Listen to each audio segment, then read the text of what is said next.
પશ્ચિમ એશિયામાં ભભૂકી રહેલી યુદ્ધની જવાળાઓ હજારો કિલોમીટર દૂર બેઠેલા કચ્છના નાના ધંધાર્થીઓના રસોડા સુધી પહોંચી ગઈ છે.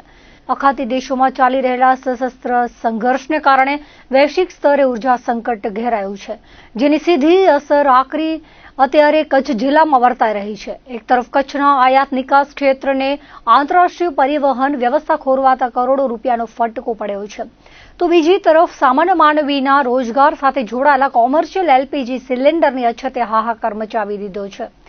ખાસ કરીને જિલ્લા મથક ભુજમાં ખાણીપીણીના વ્યવસાય સાથે સંકળાયેલા નાના ધંધાર્થીઓ અત્યારે અસ્તિત્વ ટકાવવા માટે સંઘર્ષ કરી રહ્યા છે. યુદ્ધના કારણે ક્રૂડ ઓઇલ અને ગેસના પુરવઠામાં જે વિક્ષેપ પડ્યો છે, તેના પગલે સ્થાનિક સ્તરે કોમર્શિયલ ગેસની ભારે અછત સર્જાઈ છે.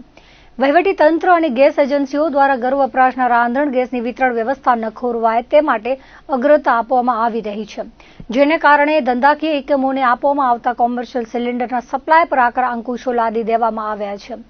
માંગ અને પુરવઠા વચ્ચેની આ ખાદ્ય એટલી બધી વધી ગઈ છે કે છેલ્લા એક પખવાડિયાથી ભુજ સહિતના વિસ્તારોમાં કોમર્શિયલ એલપીજીની સપ્લાય ચેઇન સંપૂર્ણપણે વેરવિખેર થઈ ગઈ છે. પરિણામે જેમના પરિવારનું ગુજરાન નાસ્તાની લારી કે નાની હોટલ પર નિર્ભર છે, તેવા અનેક ધંધાર્થીઓને ના છૂટકે પોતાના ધંધા રોજગાર બંધ કરી દેવાની નોબત આવી છે. ભુજ શહેરના રસ્તાઓ પર લટાર મારતા યુદ્ધની માઠી અસરો નજરે પડે છે. શહેરના મુખ્ય માર્ગો અને ચોક વિસ્તારોમાં ધમધમતી નાસ્તાની અનેક લારીઓ અત્યારે બંધ હાલતમાં જોવા મળી રહી છે.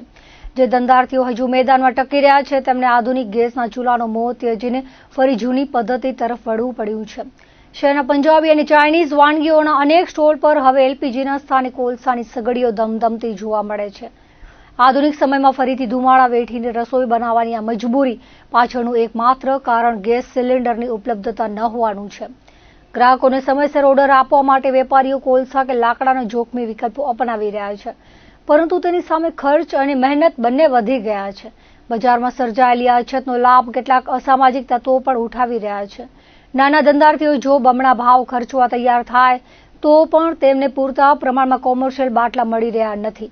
મોટા હોટલ સંચાલકો જેમની પાસે આર્થિક ક્ષમતા છે, તેમણે ગેસના વિકલ્પ તરીકે મોંઘા ઇન્ડક્શન ચૂલાઓ કે ડીઝલ ભઠ્ઠીઓ વસાવી લીધી છે, પરંતુ જે શ્રમિક વર્ગ દિવસભર મહેનત કરીને સાંજે 2 પૈસા કમાય છે, તેવા લારી ગલ્લા ધારકો માટે આવી આધુનિક સિસ્ટમ વસાવી અશક્ય છે. યુદ્ધની આગમાં જાણે ગરીબ અને મધ્યમ વર્ગના નાના વેપારીઓના ચૂલા ટાઢા પડી ગયા હોય તેવી સ્થિતિ સર્જાઈ છે. આ સંકટ વિશે પોતાની વ્યથા ઠાલવતા ભુજના એક સ્થાનિક નાસ્તાના લારી ધારકે જણાવ્યું હતું કે વર્ષોથી તેઓ આ વ્યવસાય દ્વારા પોતાના પરિવારનું ભરણ પોષણ કરે છે, પરંતુ અત્યારે જેવી કપરી પરિસ્થિતિ ક્યારેય જોઈ નથી. ગેસ એજન્સીઓ પાસે તપાસ કરીએ તો માત્ર નથી એવો જવાબ મળે છે. જો એકાદ બાટલો મળે તો પણ તે માંડ 2-3 દિવસ ચાલે છે. જો પરિસ્થિતિમાં ટૂંક સમયમાં સુધારો નહીં આવે તો તેમણે પોતાના વ્યવસાય છોડીને મજૂરી કરવા જવું પડશે અથવા તો સાવ નવો ધંધો શોધવો પડશે. આ માત્ર એક વેપારીની વાત નથી, પરંતુ ભુજમાં આવા સેંકડો પરિવારો છે, જેમના માથે અત્યારે બેરોજગારીની તલવાર લટકી રહી છે. વૈશ્વિક રાજકારણમાં ભલે મોટા દેશો પોતાના હિત માટે યુદ્ધ લડતા હોય, પરંતુ તેની અસર કચ્છના છેવાડાના ગામડા અને શહેરની નાની ગલીઓ સુધી પહોંચી છે, તે કડવું સત્ય છે. કચ્છના આયાત નિકાસકારો માટે જહાજોના લાંબા રૂટ અને વધી ગયેલા ભાડા ચિંતાનો વિષય છે, જ્યારે સામાન્ય નાગરિક માટે ગેસનો એક બાટલો મેળવવો એ યુદ્ધ જીતવા સમાન બની ગયો છે.